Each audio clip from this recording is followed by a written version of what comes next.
हाँ तो दोस्तों, हमारा 53वां क्वेश्चन है, किसी विशेष दिन मतदान के समय राज्यसभा में 150 सदस्य उपस्थित होते हैं। इस स्थिति में संविधान के अनुच्छेद 368 के तहत एक संविधान संशोधन विधेयक अगर पेश किया जाता है तो क्या स्थिति हो सकती है। तो देखिए, केवल 75 सदस्यों के समर्थन के साथ पारित किया जा सकता है, तो ये आपका गलत हो जाएगा। मतदान के लिए उपस्थित सदस्यों के बहुमत के साथ पारित नहीं किया जा सकता, यह भी गलत हो जाएगा, 2/3 बहुमत चाहिए। इसमें दिया है न्यूनतम सदस्य 100 सदस्यों के समर्थन से प्राप्त किया जा सकता है, ये भी गलत हो जाएगा। आपका आंसर डी होगा कि कम से कम 123 सदस्य होने ही चाहिए, क्योंकि 2/3 सदस्य चाहिए। अब हम क्वेश्चन नंबर देखते हैं 56।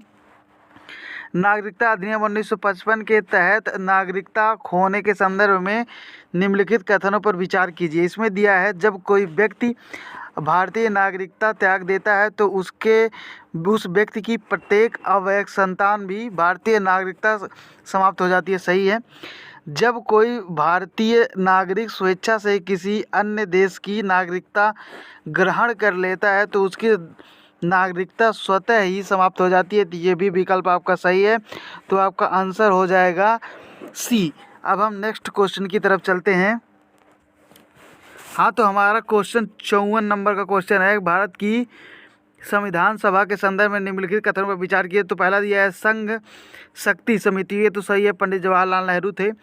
संचालन समिति, जो संचालन समिति थी उसको डॉक्टर राजेंद्र प्रसाद चला रहे थे, और जो प्रांतीय समिति थी उसको चला रहे थे, प्रांतीय संविधान समिति को, सरदार वल्लभ भाई पटेल। तो ये उल्टा मिलान कर दिया है, तो आपका आंसर इस हिसाब से हो जाएगा ए। ठीक है, ये वाला आंसर आपका हो जाएगा। आगे बढ़ते हैं। हाँ तो हमारा क्वेश्चन 55 है, भारतीय संविधान द्वारा गारंटीकृत सांस्कृतिक और शैक्षिक अधिकारों के संदर्भ में निम्नलिखित कथनों पर विचार कीजिए। पहला दिया है, अनुच्छेद 29 का दायरा केवल अल्पसंख्यकों तक ही सीमित नहीं है, तो ये आपका सही हो जाएगा। दूसरा दिया है, सभी अल्पसंख्यकों को अपनी पसंद के शिक्षण संस्थानों की स्थापना करने और उनका प्रशासन करने का अधिकार है, तो ये भी आपका सही हो जाएगा। तो ये है आपका विकल्प नंबर सी। ठीक है, क्वेश्चन नंबर 57 देखते हैं। राज्य मानव अधिकार आयोग के संदर्भ में निम्नलिखित कथनों पर विचार करने के लिए कह रहा है। यह केवल राज्य सूची और समवर्ती सूची में उल्लिखित विषयों के संबंध में मानव अधिकारों के उल्लंघन की जांच कर सकता है, तो बिल्कुल सही बात है। यदि किसी मामले की जांच पहले से ही राष्ट्रीय मानवाधिकार आयोग द्वारा की जा रही हो तो राज्य मानव पिछड़ा आयोग उस मामले की जांच नहीं कर सकता, ये भी सही है, तो आपका विकल्प हो जाएगा सी। आगे बढ़ते हैं। हाँ तो अब हम लोग क्वेश्चन नंबर 58 देखते हैं। इसमें लिखा है, नीति आयोग के उपाध्यक्ष के संदर्भ में निम्नलिखित कथनों पर विचार कीजिए, कौन सा कथन सही है पूछ रहा है। तो इसमें लिखा है, इनकी नियुक्ति प्रधानमंत्री द्वारा की जाती है, तो ये बात बिल्कुल सही है, प्रधानमंत्री द्वारा इनकी नियुक्ति की जाती है।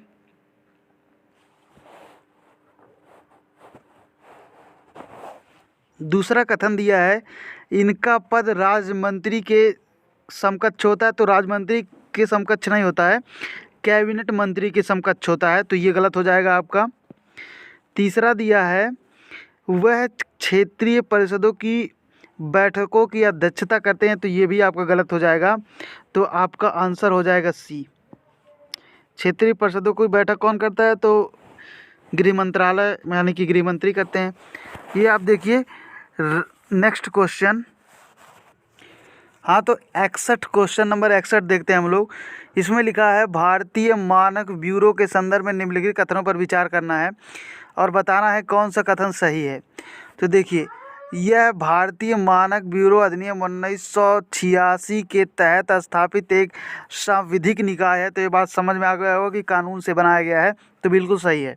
दूसरा देखिए, यह उपभोक्ता मामले, खाद्य और सार्वजनिक वितरण मंत्रालय के तहत विनियमित होता है, तो ये भी बात आपका सही है।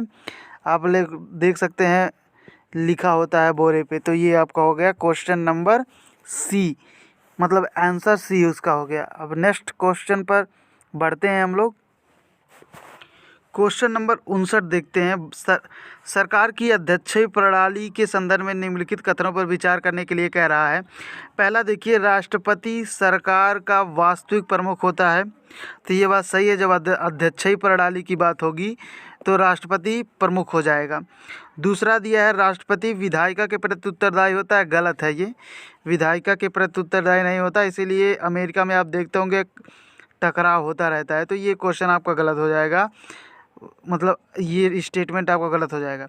संयुक्त राज्य अमेरिका सरकार की अध्यक्षीय प्रणाली का अनुसरण करता है, तो ये बात आपका सही है। आपका विकल्प हो जाएगा सी। 62 नंबर का क्वेश्चन देखते हैं हम लोग। हाँ, तो राष्ट्रीय अन्वेषण अभिकरण नेशनल इन्वेस्टिगेशन एजेंसी जो है, संशोधन अधिनियम 2019 जो पारित किया गया है उसके बारे में विचार करने के लिए कह रहा है और पूछ रहा है कौन सा कथन सही है। तो देखिए, इस अधिनियम के प्रावधान भारत या विदेश में किए गए उन अनुसूचित अपराधों पर लागू होते हैं जो भारत के हितों को प्रभावित करते हैं, तो ये बात आपकी सही है, स्टेटमेंट सही है। दूसरा दिया है, NIA अधिनियम के तहत शामिल अपराधों की सुनवाई करने के लिए राज्य उच्च न्यायालय यहाँ पे नहीं होगा, यहाँ पे होगा सत्र न्यायालय को विशेष अधिकार देता है, तो यहाँ पे उच्च न्यायालय दे दिया है, तो गलत हो जाएगा। आपका आंसर हो जाएगा ए। ठीक है, आगे बढ़ते हैं। इसमें दिया है 60 में कि भारत में मोटे अनाजों के उत्पादन के संदर्भ में निम्नलिखित कथनों पर विचार कीजिए। पहला दिया है, गेहूं और धान की तुलना में राष्ट्रीय स्तर पर इनकी प्रति हेक्टेयर पैदावार कम हुई है, तो ये बात बिल्कुल सही है कि कम तो हुई है। दूसरा दिया है, पिछले 2 दशकों के दौरान भारत में इनका उत्पादन कम हुआ है, तो ये विकल्प भी आपका सही है। अगर मैं एग्जाम्पल के रूप में आपको देना चाहूँ तो आप देख सकते हैं कि 2000 जहाँ 3-4 में 21.32 मिलियन टन होता था पैदावार मोटे अनाजों का, वहीं 2021-22 की रिपोर्ट के अनुसार 15.92 मिलियन टन ही हो रहा है। तो आप समझ गए होंगे कि हाँ, कमी आई हुई है। नेक्स्ट क्वेश्चन हम लोग देखते हैं, क्वेश्चन नंबर 63। इसमें लिखा है, भारतीय संविधान की संघीय विशेषता क्या है। तो संघीय विशेषता देखिए, द्वैध शासन संघीय विशेषता है। ये देखिए, एकीकृत न्यायपालिका संघीय विशेषता नहीं है, ये आपका गलत हो जाएगा, इसको आप काट सकते हैं, ये गलत हो जाएगा। द्विसदनीय व्यवस्था, ये भी आपका सही हो जाएगा। लिखित संविधान, ये भी सही हो जाएगा। तो आपका विकल्प नंबर हो जाएगा सी। एकल संविधान जो है वो एकात्मक की व्यवस्था है, तो ये आप देख लीजिएगा। आगे बढ़ते हैं, क्वेश्चन नंबर 64। इसमें दिया है, भारत में अपनाए गए चुनाव के तरीके के संदर्भ में first pass the post system के संबंधित निम्नलिखित कथनों पर विचार कीजिए। पहला कथन दिया है, भारतीय संविधान में लोकसभा और राज्यसभा के चुनाव के लिए first pass the post system पद्धति अब निर्धारित की गई है। तो देखिए, आप जो लोकसभा में है उसमें first pass the post system है, लेकिन राज्यसभा में जो है अनुपातिक प्रतिनिधित्व प्रणाली की बात की गई है, तो ये क्वेश्चन आपका हो जाएगा गलत, स्टेटमेंट। दूसरा देखिए, इस प्रणाली में उम्मीदवारों को निर्वाचित होने के लिए 50% से अधिक मत प्राप्त करने की आवश्यकता होती है। तो first pass the post system ऐसा नहीं होता है, क्योंकि आपने देखा होगा कि कभी कभी ऐसा होता है कि नोटा से भी कभी कभी कम वोट पाते हैं लोग, फिर भी जीत जाते हैं, क्योंकि उसमें जो 1 वोट अधिक पाएगा बराबर इक्वल टू 1 वोट, वही जीत जाता है। तो आपका ये विकल्प नंबर डी सही होगा। आगे बढ़ते हैं, आइए देखते हैं क्वेश्चन नंबर 67। इसमें लिखा है, रक्षा के क्षेत्र के संदर्भ में very short range air defence system missile से संबंधित निम्नलिखित कथनों पर विचार करने के लिए कह रहा है। यह नंबर 1 दिया है, यह सतह से हवा में मार करने वाला पोर्टल मिसाइल है, ठीक है, सही है। दूसरा दिया है इसे रक्षा समझौते के तहत इजराइल से खरीदा गया। इजराइल से नहीं खरीदा गया था, इसे हैदराबाद में जो हम लोगों का DRDO है, DRDO से खरीदा गया था, तो इसका विकल्प हो जाएगा ए। आगे बढ़ते हैं। हाँ, हम लोग क्वेश्चन नंबर 65 देखते हैं। इसमें लिखा हुआ है निम्नलिखित अधिनियमों में से किन्हें नीति निर्देशक तत्व में क्रियान्वयन के लिए अधिनियमित किया गया है। तो देखिए, बोनस संदाय अधिनियम, ये भी आपके नीति निर्देशक तत्व में दिया हुआ है। दूसरा, ठेके दम विनिमय उत्पादन अधिनियम, ये भी देखिए। बंधन श्रम अधिनियम पद्धति जो अधिनियम है, ये भी सही है। समान पारिश्रमिक अधिनियम, ये भी आप देखिए। समान नागरिक संहिता की बात और समान कार्य के लिए समान वेतन का अधिकार, ये सब आपका DPSP में दिया हुआ है। तो ये विकल्प आपका इसका सही हो जाएगा। क्वेश्चन नंबर डी 1, 2, 3 और 4 सब सही हैं, ठीक है। अब हम लोग नेक्स्ट क्वेश्चन देखते हैं, क्वेश्चन नंबर 68। देखिए, इसमें दिया है राष्ट्रीय पिछड़ा वर्ग आयोग के संदर्भ में निम्नलिखित कथनों पर विचार करने के लिए कह रहा है। राष्ट्रीय पिछड़ा वर्ग आयोग एक संवैधानिक निकाय है। हाँ, इसे दूसरे संविधान संशोधन द्वारा इसे संवैधानिक निकाय बना दिया गया था, तो ये आपका सही हो जाएगा। और दूसरा दिया है आयोग अपनी वार्षिक रिपोर्ट संसद के दोनों सदनों में प्रस्तुत करता है, तो ये राष्ट्रपति को देता है, प्रेसिडेंट को देता है। तो आपका ये क्वेश्चन हो जाएगा, दूसरा स्टेटमेंट गलत हो जाएगा। इसका मतलब आपका विकल्प ए सही हो जाएगा। आगे बढ़ते हैं नेक्स्ट क्वेश्चन की तरफ। नेक्स्ट क्वेश्चन है हमारा, निम्नलिखित में से कौन से राष्ट्रीय मानव अधिकार आयोग के पदेन अध्यक्ष सदस्य होते हैं। तो स्टेटमेंट पहला दिया है अध्यक्ष राष्ट्रीय पिछड़ा वर्ग आयोग, ये भी सदस्य होते हैं। भाषाई अल्पसंख्यकों के लिए विशेष अधिकारी जो होता है वो भी इसका सदस्य होता है। और अध्यक्ष राष्ट्रीय बाल विकास संरक्षण आयोग, ये भी अध्यक्ष जो होते हैं राष्ट्रीय महिला आयोग के, वो भी इसके सदस्य होते हैं।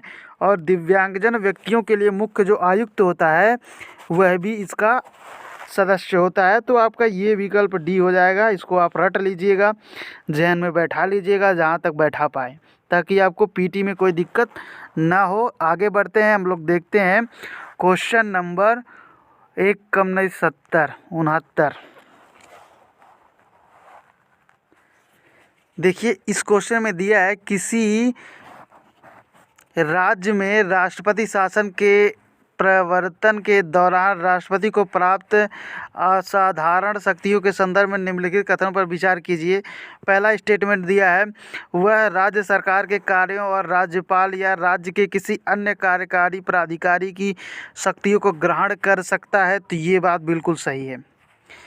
दूसरा दिया है वह घोषणा कर सकता है कि राज्य विधायिका की शक्तियों का प्रयोग संसद द्वारा किया जाएगा। जब वहाँ पे राष्ट्रपति शासन लगता है तो ऐसा होता है, तो ये भी आपका सही हो जाएगा। तीसरा देखिए, वह संबंधित राज्य के उच्च न्यायालय के में निहित शक्तियों को स्वयं ग्रहण कर सकता है या उनमें संबंधित संवैधानिक प्रावधानों को निलंबित कर सकता है। तो ये गलत हो जाएगा, क्योंकि उच्च न्यायालय किसी ऐसे राष्ट्रपति कुछ इस तरह के अधीन नहीं आता है, वह तो निर्णय करने की एक संस्था है। तो इसलिए ये गलत हो जाएगा स्टेटमेंट, और आपका सही हो जाएगा विकल्प नंबर बी। आगे बढ़ते हैं नेक्स्ट क्वेश्चन की तरफ। हाँ, तो क्वेश्चन नंबर 70 है कि सॉवरिन ग्रीन बॉन्ड के संदर्भ में निम्नलिखित कथनों पर विचार कीजिए। पहला दिया है ये बॉन्ड 5 और 10 वर्षों की परिपक्वता अवधि के साथ जारी किए जाते हैं, सही है। दूसरा दिया है इसका द्वितीयक बाजार में व्यापार किया जा सकता है, तो ये भी आपका विकल्प कहीं ना कहीं सही है। तो ये सही हो गया आपका, ये सही हो गया। ये देखिए, अभी तक अनिवासी भारतीयों को इसमें निवेश करने की अनुमति नहीं दी गई है, तो ये विकल्प आपका हो जाएगा गलत, इसलिए आपका विकल्प नंबर बी सही हो जाएगा। नेक्स्ट क्वेश्चन हम लोग देखते हैं।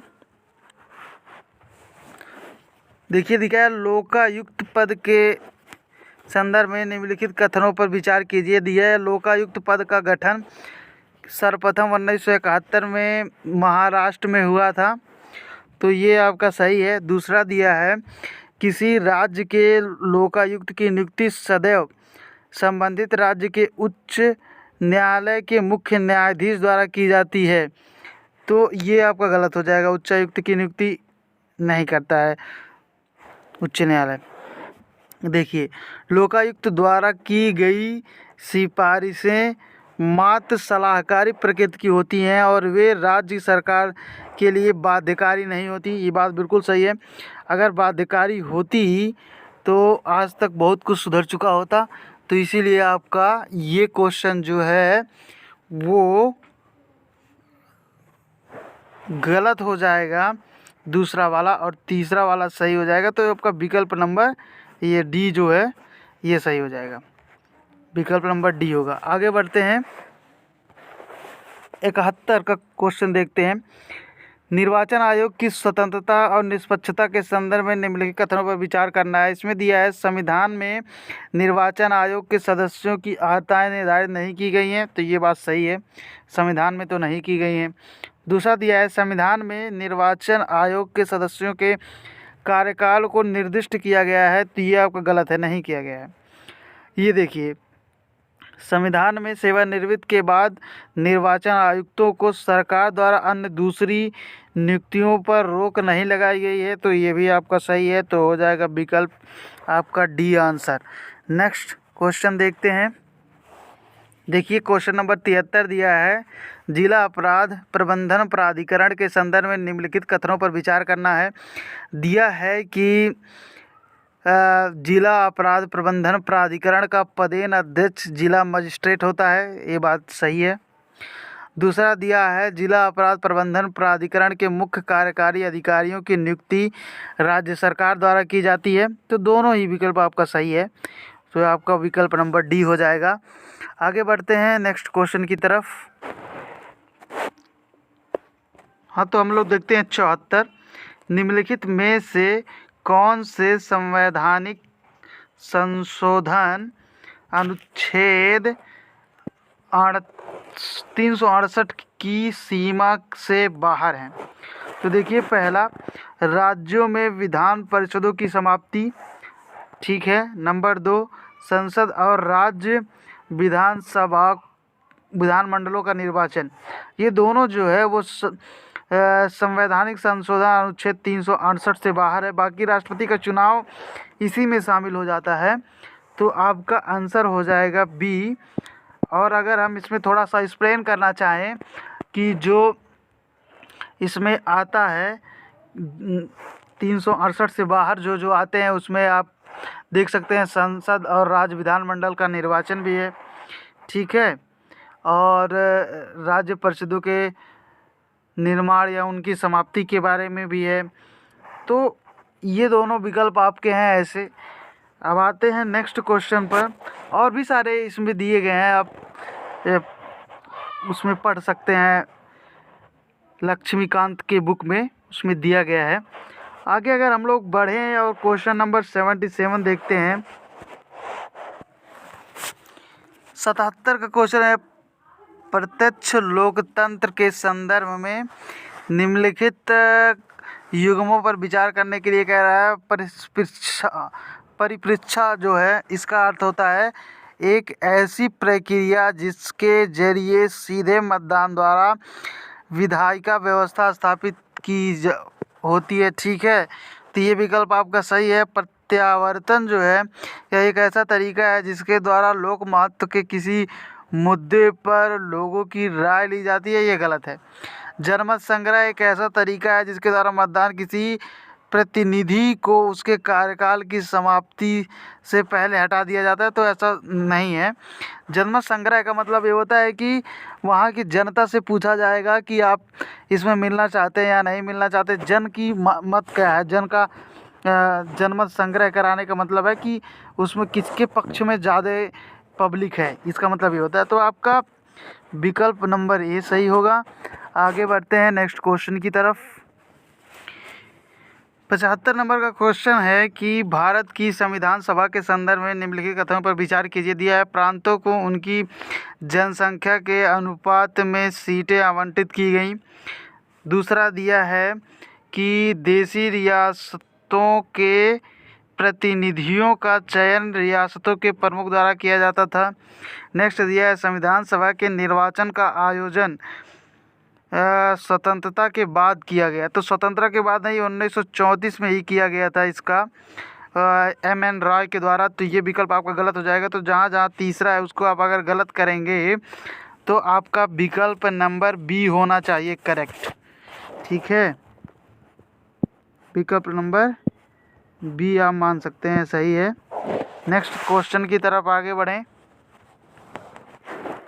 क्वेश्चन नंबर 76 देखते हैं। देखिए इसमें दिया है भारत के संविधान की 8वीं अनुसूची में निम्नलिखित में से किन भाषाओं का उल्लेख है। तो अगर देखिए किन भाषाओं का उल्लेख है तो देखिए बोडो है, ठीक है, नेपाली है, उर्दू है, संथाली है। तो आपका विकल्प हो जाएगा बी, अंग्रेजी नहीं है, ध्यान में रखना है। नेक्स्ट क्वेश्चन की तरफ बढ़ें। ये देखिए दिया है निम्नलिखित कथनों पर विचार करने के लिए कह रहा है। 78 नंबर का क्वेश्चन देखिए दिया है। नंबर 1, अनुच्छेद 1 भारत को राज्यों के संघ के रूप में वर्णित किया गया। अनुच्छेद 1 में राज्यों का संघ नहीं है, भारत संघ है, उसके बाद उसको राज्य में विभाजित किया गया है अलग अलग। तो ये बात आप ध्यान में रखिएगा कि भारत राज्यों के संघ के रूप में नहीं है। तो ये स्टेटमेंट आपका गलत हो जाएगा। तो जहाँ जहाँ एक अगर आप उसको डिलीट करेंगे तो आपका आंसर ही हो जाएगा। ठीक है, वर्तमान में भारत में 28 राज्य और 8 संघ राज्य क्षेत्र हैं। आपको पता है कि जम्मू कश्मीर को डिवॉल्व कर दिया गया है, तो इसमें गलत है ये। ठीक है, तीसरा भी आपका गलत है, आप पढ़िएगा इसको, आंसर तो निकल ही चुका है हम लोगों का। नेक्स्ट क्वेश्चन की तरफ बढ़ते हैं। क्वेश्चन नंबर 79, ग्रे हाइड्रोजन के संदर्भ में निम्नलिखित कथनों पर विचार कीजिए। दिया है यह स्टीम रिफॉर्मिंग नामक प्रक्रिया के माध्यम से प्राकृतिक गैस या मीथेन से उत्पन्न होता है। दूसरा दिया ऑक्सीजन की उत्पत्ति में दहन करने पर उत्पन्न होने वाले विशिष्ट ग्रे धुएं के कारण इसमें ग्रे हाइड्रोजन निकलता है। तो ये गलत है, ग्रे धुआं नहीं निकलता, पानी निकलता है। तो इसका आंसर हो जाएगा आपका केवल ए। इसमें जब आप ऑक्सीजन की उपस्थिति में दहन करते हैं तो इसमें केवल जल उत्पन्न होता है और उत्पादन की प्रक्रिया के आधार पर जो ग्रे हाइड्रोजन इसे नाम दिया जाता है, प्रक्रिया के आधार पर दिया जाता है, इसमें धुएं के आधार पर नहीं दिया जाता। तो ये गलत हो जाएगा। अब हम लोग देखते हैं क्वेश्चन नंबर 82। आइए क्वेश्चन नंबर 82 में देखते हैं। तो इसमें लिखा है कि राज्य के महाधिवक्ता के संदर्भ में निम्नलिखित कथनों पर विचार कीजिए। पहला दिया है संविधान सभा या संविधान द्वारा महाधिवक्ता के कार्यकाल को निर्धारित किया गया है। तो गलत है, क्योंकि जैसे ही किसी सरकार की गवर्नमेंट चेंज होती है वो अपना दूसरा अधिवक्ता रख लेता है। तो ये तो गलत हो जाएगा। तो आप विकल्प भी देख सकते हैं, जहाँ जहाँ एक है उसको डिलीट कर दीजिए तो आपका आंसर निकल जाएगा बी। उसके लिए पढ़ भी लेते हैं, कोई दिक्कत नहीं है। यह अपने पद पर राज्य के राज्यपाल के प्रसाद पर्यंत होता है। अगर राज्य में है तो राज्य के, केंद्र में है तो केंद्र के। दूसरा है उसे वे सभी विशेषाधिकार और उन्मुक्तियां प्रदान होती हैं जो राज्य विधानमंडल के किसी सदस्य के लिए है। ये भी सही है। तो नेक्स्ट क्वेश्चन की तरफ आगे बढ़ते हैं।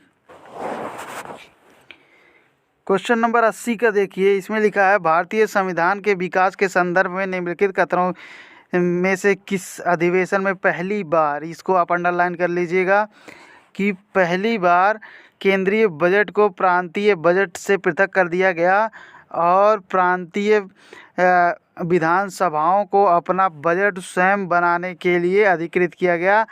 तो ये है विकल्प आपका बी हो जाएगा। आप इसको रट लीजिए। 1919 का भारत शासन जो अधिनियम है उसमें दिया गया है। ठीक है, इसको आप पॉलिटी का भी मान सकते हैं, हिस्ट्री का भी मान सकते हैं, जो मर्जी उसको मान लीजिए। आगे बढ़ते हैं नेक्स्ट क्वेश्चन की तरफ। 83 का ये क्वेश्चन देखिए, हाल ही में भारतीय खाद्य सुरक्षा और मानक प्राधिकरण यानी कि FSSAI सुर्खियों में था।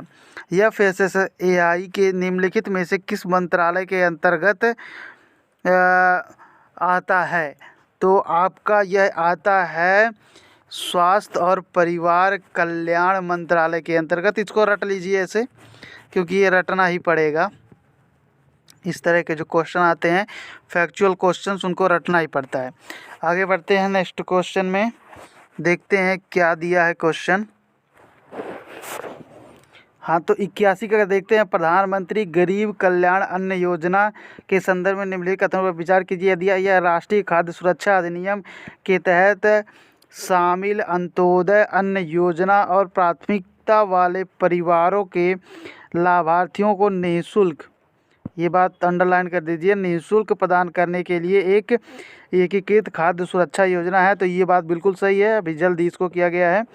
उसके बाद से दूसरा दिया है लाभार्थियों को रियायती कीमतों पर खाद्यान्न भी उपलब्ध कराया जाएगा। तो ऐसा नहीं है, उसको मर्ज कर दिया, जो पहले पैसे से देता था उसको अब हटा करके पूरा मुक्त कर दिया, लेकिन एक ही बार ही मिलेगा। आप अगर गांव में होंगे तो आप जान रहे होंगे, क्योंकि हम लोगों को तो मिलता है। तो इसका विकल्प हो जाएगा ए। आगे बढ़ते हैं, देखिए दिया है निम्नलिखित में से किस वाद में उच्चतम न्यायालय ने यह निर्णय किया कि मूल संरचना का सिद्धांत 24 अप्रैल 1973 के बाद अधिनियमित संवैधानिक संशोधन पर लागू होगा।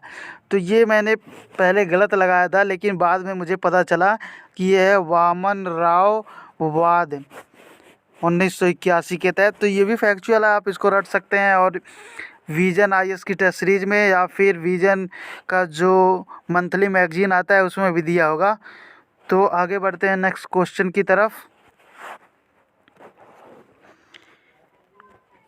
85 का देखिए क्वेश्चन, भारत में सामूहिक उत्तरदायित्व के सिद्धांत के संदर्भ में निम्नलिखित कथनों पर विचार कीजिए। यह एक न्यायिक सदाचार है यह एक न्यायिक नवाचार है और संवैधानिक प्रावधानों के तहत स्पष्ट रूप से इनका उल्लेख नहीं किया गया। ये गलत है। इसका अर्थ है कि मंत्रिपरिषद सामूहिक रूप से संसद के प्रति उत्तरदायी होगी। तो ये भी आपका गलत है। संसद के प्रति नहीं, मंत्रिपरिषद लोकसभा के प्रति उत्तरदायी होती है, आपको ये बात पता होगा। ठीक है, तो ये डी विकल्प हो जाएगा गलत, वो मतलब सही आपका डी विकल्प हो जाएगा। नेक्स्ट क्वेश्चन हम लोग देखते हैं 88। इसमें दिया है डिजिटल इंडिया भूमि अभिलेख आधुनिकीकरण कार्यक्रम के संदर्भ में निम्नलिखित कथनों पर विचार कीजिए। दिया है यह ग्रामीण विकास मंत्रालय के तहत एक केंद्रीय क्षेत्र की परियोजना है।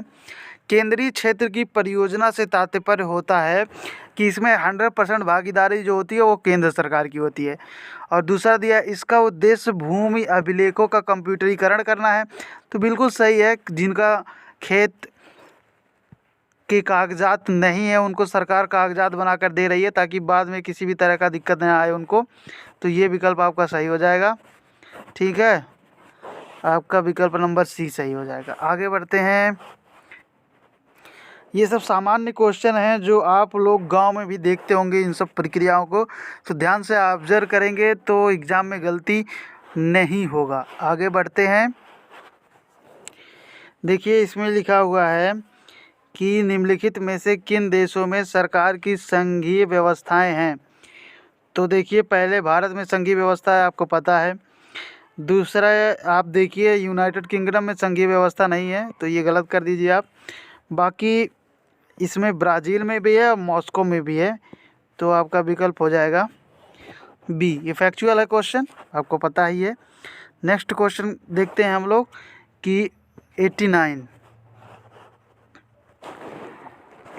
है केंद्रीय सतर्कता आयोग के संदर्भ में निम्नलिखित कथनों पर विचार कीजिए। इसमें लिखा है इसकी स्थापना भ्रष्टाचार की रोकथाम हेतु गठित राजमन्ना आयोग की सिफारिश के आधार पर की गई थी। तो पहला तो सही है, ये विकल्प आपका सही है।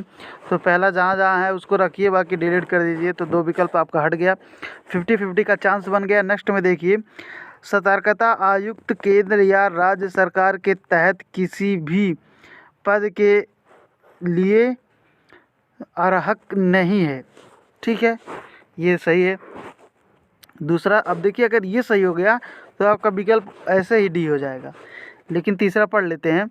लिखा है केंद्रीय सतर्कता आयुक्त के वेतन भत्ते और सेवा की अन्य शर्तें मुख्य निर्वाचन आयोग के समान होंगी। तो मुख्य निर्वाचन आयोग के समान नहीं, जो यूपीएससी का वो होता है उसके यूनियन पब्लिक कमीशन के सदस्यों के समान होती हैं। ये आपका गलत हो जाएगा, आपका विकल्प नंबर डी सही हो जाएगा। आगे बढ़ते हैं। 87 देखते हैं। 87 में लिखा है संविधान की प्रारूप समिति के संदर्भ में निम्नलिखित कथनों पर विचार कीजिए। तो इसमें देखिए पहला दिया है इसका गठन स्वतंत्रता के बाद हुआ था। ठीक है, ये तो सही है। दूसरा दिया है एन गोपाल स्वामी अयंगर इस समिति के अध्यक्ष थे।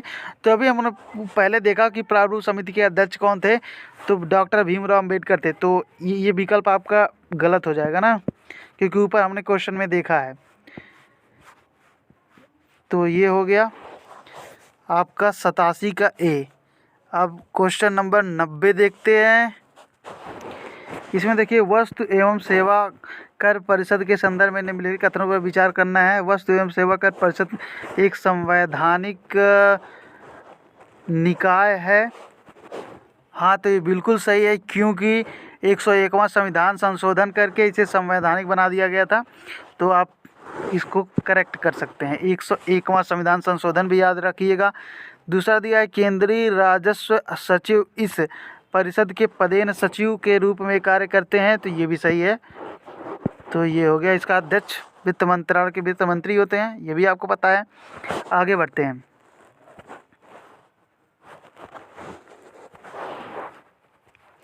ये देखिए 91 का राष्ट्रीय बाल विकास संरक्षण आयोग के संदर्भ में निम्नलिखित कथनों पर विचार कीजिए। पहला स्टेटमेंट दिया है यह महिला एवं बाल विकास मंत्रालय के प्रशासनिक नियंत्रण के तहत एक सांविधिक निकाय है। तो सही है। दूसरा यह दिया है बाल अधिकारों के उल्लंघन की जांच करता है और बाल अधिकारों के हनन एवं उनके उल्लंघन में से संबंधित मामलों को संज्ञान में लेता है। तो आपका विकल्प नंबर सी सही हो जाएगा। नेक्स्ट क्वेश्चन देखते हैं। दिया है कि भारत के संविधान की प्रस्तावना के संदर्भ में निम्नलिखित कथनों पर विचार कीजिए। यह 26 जनवरी 1949 को अपनाया गया संविधान का एक हिस्सा नहीं थी। गलत है। दूसरा देखिए यह न्याय स्वतंत्रता समानता और बंधुत्व की संविधान के उद्देश्यों के रूप में निर्दिष्ट है। तो ये तो बात आपका सही है। और तीसरा दिया है इसमें पहली बार 1960 में जो वेरुबारी संघवाद के संविधान के अंग के रूप में मान्यता दी गई थी। तो ये गलत है। आपका विकल्प हो जाएगा आपका बी। ठीक है, विकल्प नंबर बी आपका सही हो जाएगा। आगे बढ़ते हैं नेक्स्ट क्वेश्चन की तरफ जल्दी।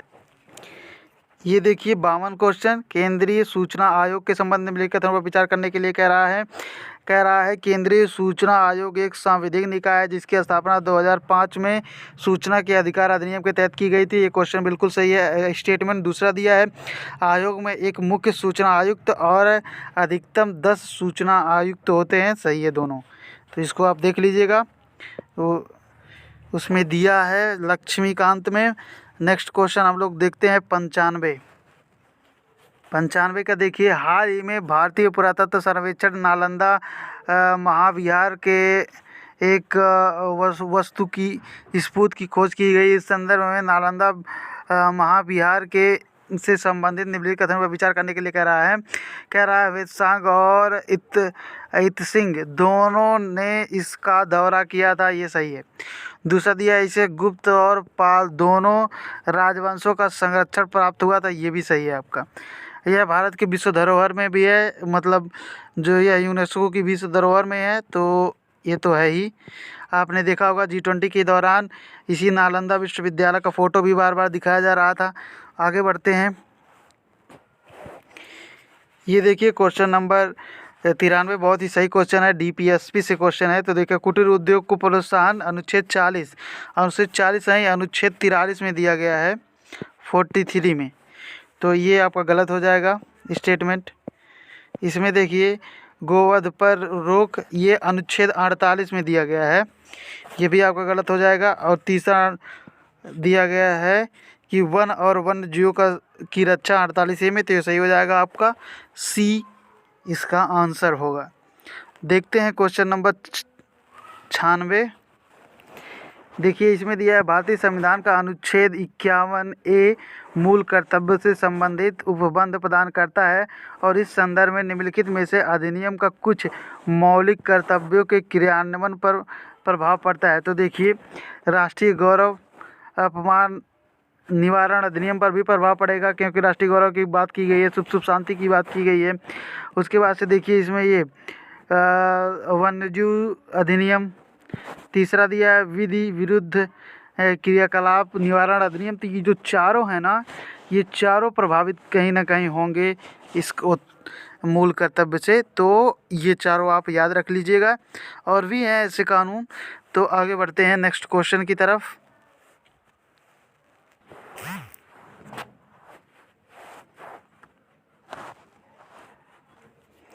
ये देखते हैं 97 मुख्य निर्वाचन आयुक्त के संबंध में निम्नलिखित कथनों पर विचार करने के लिए कह रहा है। पहला स्टेटमेंट दिया है कि मुख्य निर्वाचन आयुक्त और अन्य निर्वाचन आयुक्तों की नियुक्ति राष्ट्रपति द्वारा की जाती है, तो ये तो सही है, राष्ट्रपति द्वारा की जाती है। दूसरा दिया है मुख्य निर्वाचन आयुक्त और 2 अन्य निर्वाचन आयुक्तों के पास समान शक्तियाँ होती हैं तथा उनके वेतन भत्ते और अन्य अनुलाभ भी समान होते हैं, ये भी सही है। तीसरा देखिए, मुख्य निर्वाचन आयुक्त राष्ट्रपति के प्रसाद पर्यंत पद धारण करता है, तो नियुक्ति राष्ट्रपति करता है लेकिन उसके प्रसाद पर्यंत पद नहीं धारण करता, इसका कार्यकाल होता है। ये बात आपको ध्यान में रखनी है, ये आपका स्टेटमेंट गलत हो जाएगा। देखते हैं क्वेश्चन नंबर 99 का। देखिए, इसमें दिया है राज्य के नीति निर्देशक तत्व महत्वपूर्ण है और उपयोगी हैं क्योंकि वे आम राजनीतिक घोषणा पत्र की तरह कार्य करते हैं। हाँ, क्योंकि इसको अगर आप पूरा नहीं करेगा सरकार, तब भी इस पर कोई कार्रवाई नहीं की जा सकती, तो ये सही है। दूसरा, ये घरेलू और विदेशी नीतियों की स्थायित्व और निरंतरता बनाए रखते हैं, सही है। ये भारतीय संघ में सभी प्राधिकरणों के लिए अनुदेश पत्र के रूप में कार्य करते हैं, तो ये भी सही है, आपका विकल्प नंबर डी हो जाएगा आंसर। आगे बढ़ते हैं 98। देखिए, दिया है ऐप आधारित भुगतान प्रणाली को बढ़ावा देने के लिए केंद्र द्वारा उठाए गए कदमों के संदर्भ में निम्नलिखित कथनों पर विचार कीजिए। तो इसमें दिया है UPI लाइट भारतीय राष्ट्रीय भुगतान नियम द्वारा प्रदान की गई एक ऑनलाइन डिवाइस वॉलेट की सुविधा है जो उपयोगकर्ताओं को 1,000 रुपये तक कम मूल्य को ऑनलाइन भुगतान करने की अनुमति देती है। दूसरा दिया अनिवासी व खाते वाले सभी अनिवासी भारतीय अपने अंतर्राष्ट्रीय मोबाइल नंबरों की UPI प्लेटफॉर्म का उपयोग कर सकते हैं, तो इसका आंसर हो जाएगा विकल्प नंबर डी, क्योंकि ये सभी जो NRI हैं नहीं कर सकते। और ये 1,000 जो लिमिट है, ये 1,000 नहीं भैया, ये केवल 200 करने के लिए अनुमति देता है, तो ये स्टेटमेंट की वजह से गलत हो जाएगा। अब क्वेश्चन नंबर देखते हैं 100। इसमें दिया है राज्य के नीति निर्देशक तत्वों को संविधान के भाग 4 के अनुच्छेद 36 से 51 तक वर्णित किया गया है। तो देखिए, इसमें देखिए आयरलैंड का संविधान, ठीक है, भारत सरकार अधिनियम 1935 में वर्णित अनुदेश पत्र, गांधीवादी विचारधारा, भारत का स्वतंत्रता संग्राम, यानी कि जो जो मूल अधिकार में नहीं शामिल किया गया उसको सबको राज्य के नीति निर्देशक तत्व में डाल दिया गया था, तो इसका विकल्प हो जाएगा आपका डी। तो ये हमारा पहला टेस्ट था जो पूरा हो चुका है 3 पार्ट में। Thank you so much for watching this video. अगर यह वीडियो आपको पसंद आई हो तो ज़्यादा से ज़्यादा शेयर कीजिए और चैनल पर लाइक करिए और सब्सक्राइब कर दीजिएगा, क्योंकि अभी और पार्ट इसके आने बाकी हैं। Thank you so much.